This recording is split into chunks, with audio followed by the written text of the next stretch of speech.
Hi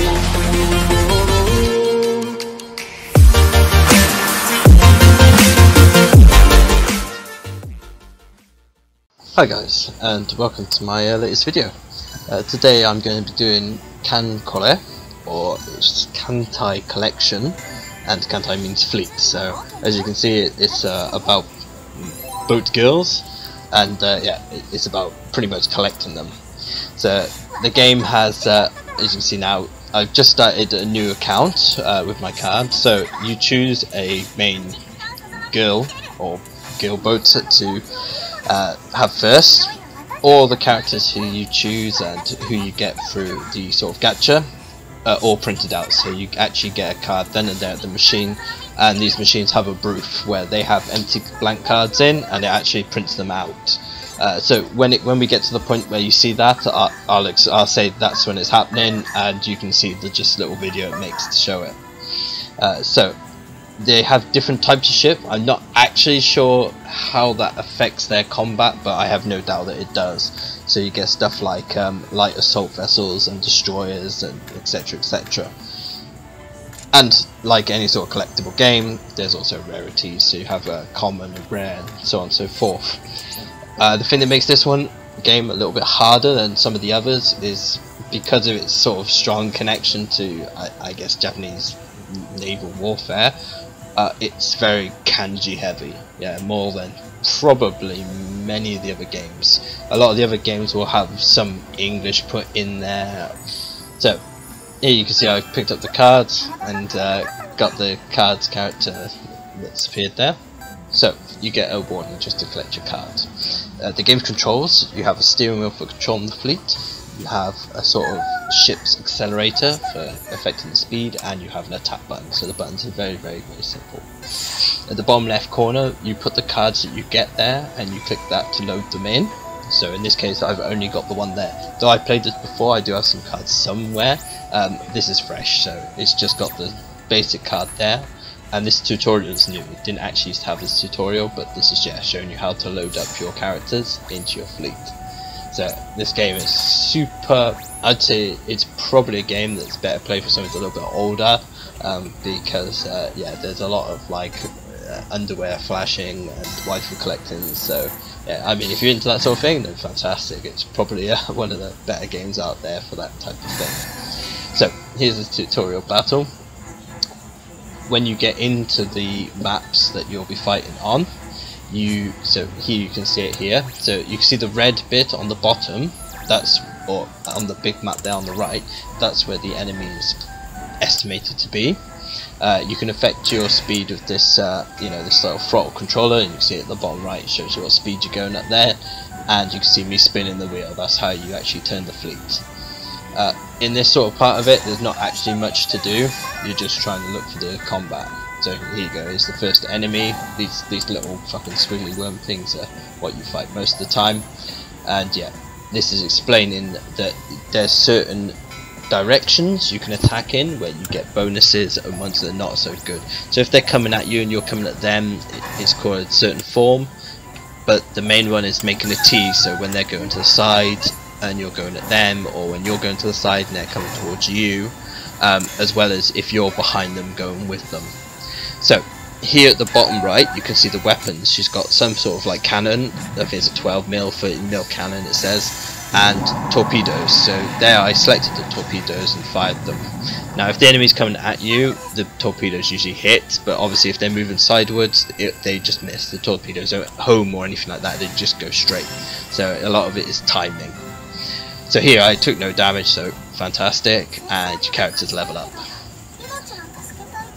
So here it's asking you whether you want to continue on or if you want to sort of go home. So here I haven't finished the mission, so I carry on.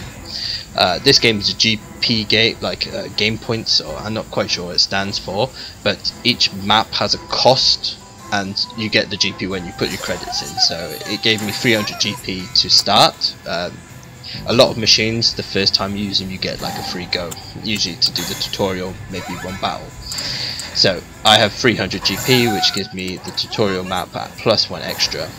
So there you can see the torpedoes are going straight towards them, they're coming straight at me. in this phrase you can see these red circles.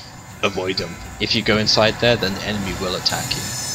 That's when they get the chance to hit you. So there you go, my torpedoes hit the one behind, and I just got the boss one there. And you get a cute little animation from your character.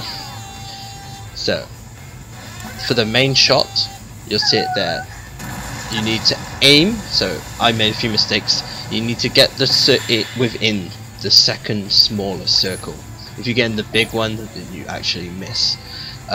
When you know when the character can fire next, you can see just to the left of the gun icon at the bottom and above it's got the character's icon, and there's a half circle on the right that fills up. Once it's full, that's when you get to do your attack. And there you go. So I hit them, but unfortunately not for very much damage. So yeah, there's a lot of farming and doing it. It does tell you when you're in the different poses, so yeah, you're on the T pose here where they're coming towards you, and I'm going sort of away from them with, unfortunately, another miss. And they're obviously doing some change of course, etc. I'm changing the speed all the time. Either I'm increasing speed to get away from the red AoE, or I'm decreasing it, or guiding them around it. So there you go, got it on the perfect, so critical hit. The game is really fun actually. Even though it's quite not too complicated game, I guess not until high level sort of boss fights, maybe the final boss fight, things like this. It is a super fun game. It's got, the controls are really nice, the battle system is actually quite fun. Though I only have one character, later on you've got like a whole fleet you're firing off like crazy. So yeah, it's you know, it is excellent fun. It's one I definitely recommend. Yeah, the only downside to it is there is a lot of kanji in this, because I guess it's quite traditional, and especially because it's about naval warfare, it's absolutely riddled with kanji. So it's usually one of the much harder games to follow. To the point that the actual name of the game's kanji is made from those two part words, so it's that kan and kore. So my wife could read it, but she couldn't get the meaning straight out of it. She had to research that it's come from this kantai meaning fleet, and kore, which is from collection, and then just sort of like smashed together. So here we get some, I think this item's like a crafting item. Now, one thing I learned the hard way the first time I ever played this is when you're fighting and shooting off all these shots and stuff, your characters do actually have ammo, so you do have to refill after each fight. Every fight you get the chance at a card, so I put my 100 yen in, and yeah, this next little video is what happens when it does, when you actually go for the card. So now it's printing the card already, and this little animation happens, and then at the end it like reveals the character, and then the character should then pop up at the bottom. Then it's also quite good, you get to see some of the characters who you can get in the game as they're walking around this school hall. My guess is that the idea of it is you're like a commander, and this is the naval school, and the girl ship hybrids are obviously in the school learning how to blow up the enemy. So this door is the one that enters. You get to see the outline of the character, and then yeah, it will show you the character and it shows you the rarity. So here you go, you can have a nice look.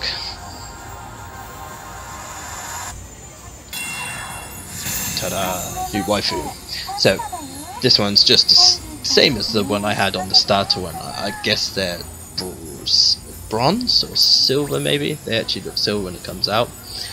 Now this is actually something that's new. Here you can choose to print, so you can take the character, or it looks like you can actually recycle them. So it shows that weird envelope system. My guess is, because this isn't actually something that was there before, it's actually something new, that if you don't want the characters, you can like change them into mats, and then later on you can craft a character you want. Yeah, so I guess it's a high rarity character or special character that you can go for. So yeah, here I pick up the cards. This is for crafting guns actually. I'm not 100% sure on this system, but when I use it here, it creates an icon, which is equipment. Unfortunately, I don't equip it until after the second battle, but yeah, so you can make it. It made a 12mm gun, and you can equip those onto your ships then. This option with the like weird squiggly icon, that's actually the bath, what they call the hot tub or Cento icon. There's the second character I got. That's used for repairing the ships. Now we're going into the second fight using the GP I had. So now I've got the 2 girls in my fleet. You can actually do formations for them, though I didn't actually do it in this time. They're just using in a straight line, but you can make them into several ones. So you can do like 2-2-2s and triangles and things like this. Obviously this affects when you're being attacked by things like torpedoes, so if you're in a line, only the one in front is likely to get hit, and you can veer them around and different things like that. So this time I got the 2 characters, so both of them will attack. You can see again those timers on the left side, so you can see when they get their attacks. Now she seems to have a longer range gun, because this is actually, there's 2 big blue circles you can see in the water, and I'm actually attacking from outside, I guess, the enemy's optimal range. So here it's a long range attack, and as I get closer the enemy starts attacking me, and then I can attack with both characters then. So hopefully this is when the torpedoes should be hitting. Done them. And you can see the enemy put up the red circle of attack, and unfortunately in this case they missed me. Now I could have avoided the attack, but I actually wanted to show off what happens when you get damaged, which I guess is one of the biggest draws to this game for whoever's playing it. Now there's all the characters, I imagine all the characters have a second version of the cards you get. So here you can, I won't spoil the surprise, you can experience it for yourself. So there you have it. When you take enough damage, you get a close break. So there are versions of the cards you can get which are, I guess, the close break versions, which I imagine are just that, except you can have them straight from the get-go with full life. So yeah, if that's your thing, you're going to see this game has plenty of that going on, with different close break animations for all the different characters. I skip ahead a little bit to the end of the fight because it's very much like the first one. There's nothing special going on there. Here I can see the second character I get is a slightly rarer character, and the card itself is actually shiny as well. So I was pretty happy to be getting a shiny, to be fair. I wasn't expecting it. And you can see here they trade for 3 of the material instead of 1 that the first card did. So my imagination is that you can, yeah, if you keep getting high rarity ones, you can trade them in. And here's the onsen that I mentioned before. This is what you use to repair your characters. So you don't want to go into the next fight without repairing your character. That's definitely not going to end well. And at the top left you can see the resources that it uses for doing these repairs. You've got like coin, I don't know what the actual materials are supposed to be, but yeah, they're all used for repairing or refueling your fleet. Then there's also the items. So here at the bottom, you can, that button on the right is the one for equipment. So you can actually equip these onto each of the fleets as well. So yeah, I click the button there. This one only fits to her, so it fits it on, and bang, she's got that gun. Yep, same for the other 2. You can fit them. I fit them onto my other characters, and obviously it increases things like attack, range, etc., etc. My overview on the game is it is a very good game. It is really fun to play. It's obviously got a massive selection of characters that you can get from the gadgets and so on. The quality of the cards, they're really quite hard cards. The picture quality on them is really good. Here you can see the sort of shiny I got. I flick it around so you can see a little bit there. Yeah, there it goes. Super shiny. As well as, yeah, if you're super lucky, I guess you get those close break ones as well. So they're obviously an option there as well. If you like collecting cards, they're really nice cards to get, especially if you're into anime girls. And the game itself, it's very fun to play. It's actually not that hard to play, like even if you don't know Japanese, though there is a lot of kanji in the game. As long as you're putting your head to it, you can work out what most of it is. One thing I didn't show on here is actually the 4th option on the far left is like a room decorating thing. So you can craft the room items and decorate them. I actually didn't go into that to see what it does, but I imagine if you decorate the room, it gives some small bonuses in some way to your characters. Here I can just equip and everything up. So I give it probably like a solid play. If you get the chance to play it, it's a really fun game to play. It takes a little bit of time to go through the tutorial and stuff, but there's a lot of gameplay in it, and it was, when it released, was a massive popular game.